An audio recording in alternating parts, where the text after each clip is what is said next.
Stoic philosophers once wrote, "When you arise in the morning, think of what a privilege it is to be alive, to breathe, to think, to enjoy, to love." That right there is the baseline. Gratitude isn't just a feel-good attitude, it's a weapon against entitlement and anxiety.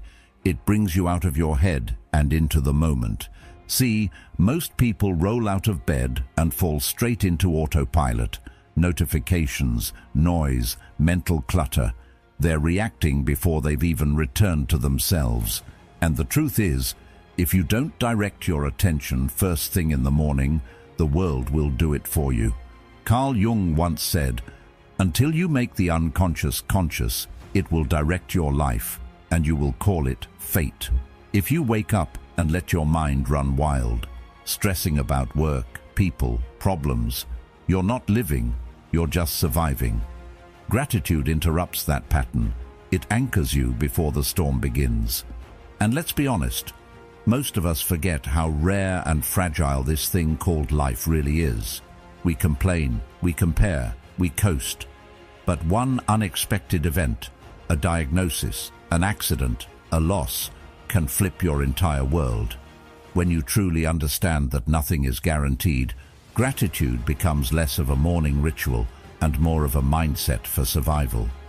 When you wake up, take 3 deep breaths. That's all. Slow, steady, present. Place your hand on your heart if you need to reconnect with your body, and say it. I'm grateful to be here, not to perform, not to impress, just to be. Socrates once said, "The unexamined life is not worth living." But maybe part of that examination isn't just about asking deep questions. Maybe it's about practicing deep presence.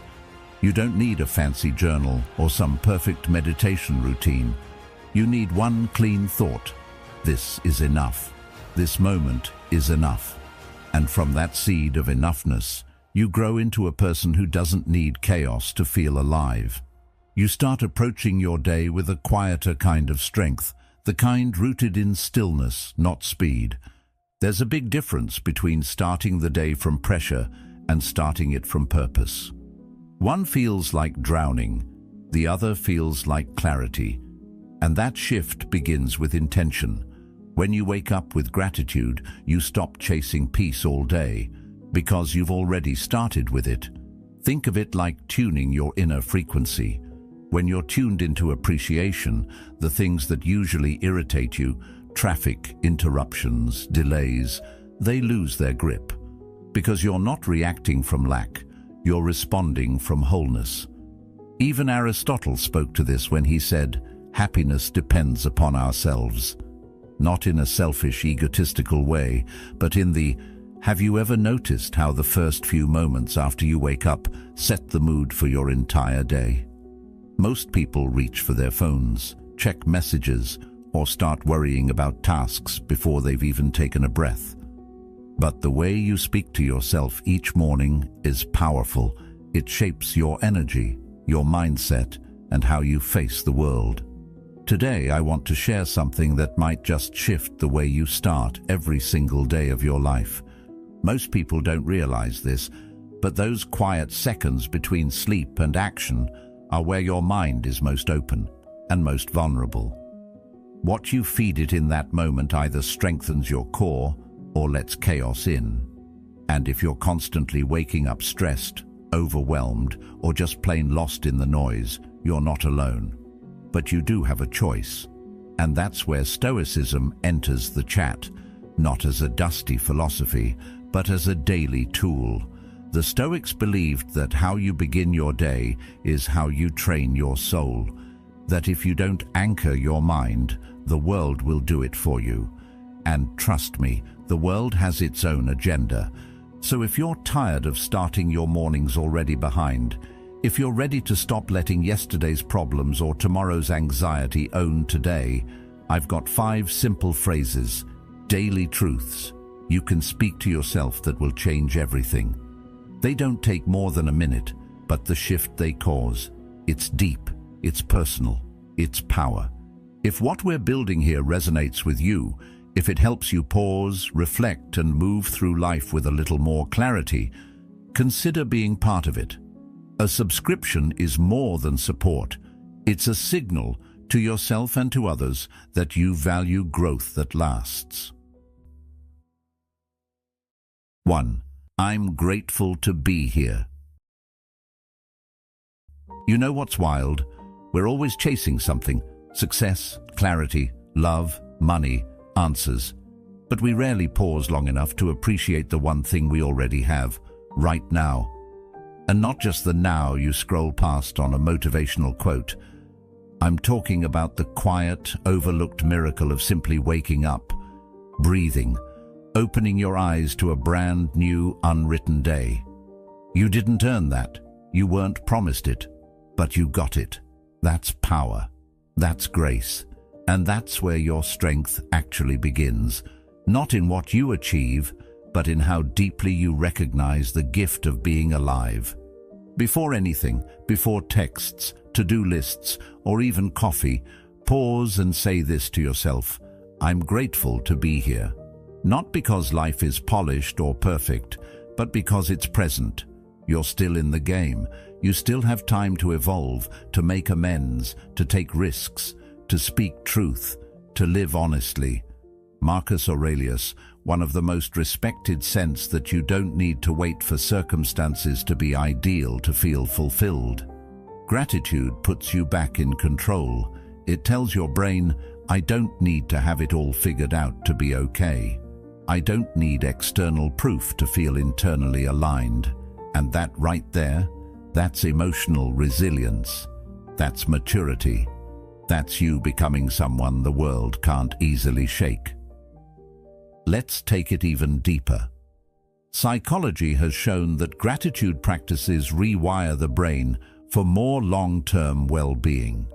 Studies from institutions like Harvard and Berkeley confirm that people who practice daily gratitude consistently report higher levels of optimism, better sleep, and even stronger immune systems. Not because life is easier for them, but because their focus is different. Where others see problems, they see chances. Where others rush, they pause. And it all begins with this internal reset button you press every single morning. Plato said, "A grateful mind is a great mind which eventually attracts to itself great things." That's not some mystical promise. It's basic cause and effect. When you're centered, your decisions are better. When you're appreciative, you attract people who operate from that same energy. When you're grounded, you're less likely to be manipulated, distracted, or derailed. You don't just show up differently, you attract differently.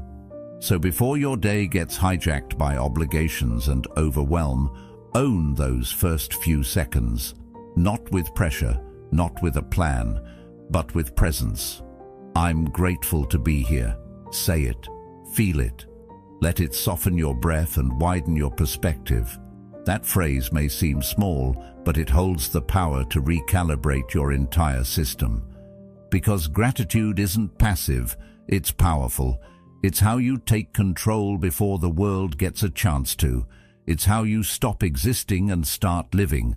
And the more you practice it, the more you realize this moment right now is the foundation for everything else.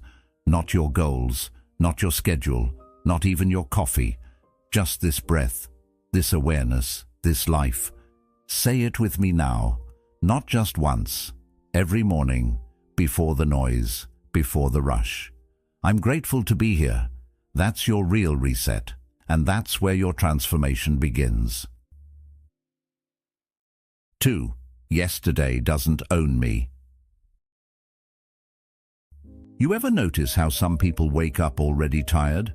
Not because they didn't sleep, but because they never really let go of yesterday?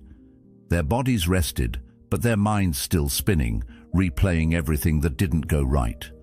That one thing they wish they said differently, that moment they wish didn't happen.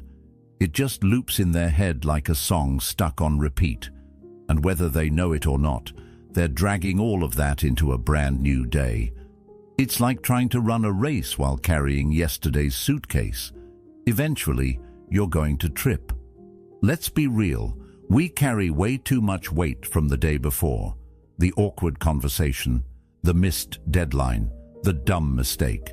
And sometimes it's not even just our own stuff. We carry other people's moods, judgments, and expectations too. We let that shadow of what was follow us straight into what could be. But here's something most people forget. You're not meant to relive yesterday. You're meant to learn from it, then leave it where it belongs. That's the real test. Not perfection, but release. So start here. Remind yourself every morning, yesterday doesn't own me. Say it like you mean it. Say it like your peace depends on it. Because it does. That one sentence might not erase the past, but it separates you from it. It draws a boundary between what happened and what you're choosing now. And that boundary, that's freedom. That's your reset. Carl Jung once said, "I am not what happened to me. I am what I choose to become." That line is gold, because what happened yesterday might explain your pain, but it doesn't get to define your path. You get to decide what story you're telling yourself today. You get to decide whether you carry shame or strength, and that's the part too many people give away. They replay the worst parts of their life like it's homework that was never finished. But at some point, you've got to close the book and write the next chapter. The Stoics had a powerful view on this. They believed that what matters most isn't the event itself, but how you respond to it. Epictetus said, "It's not what happens to you, but how you react to it that matters."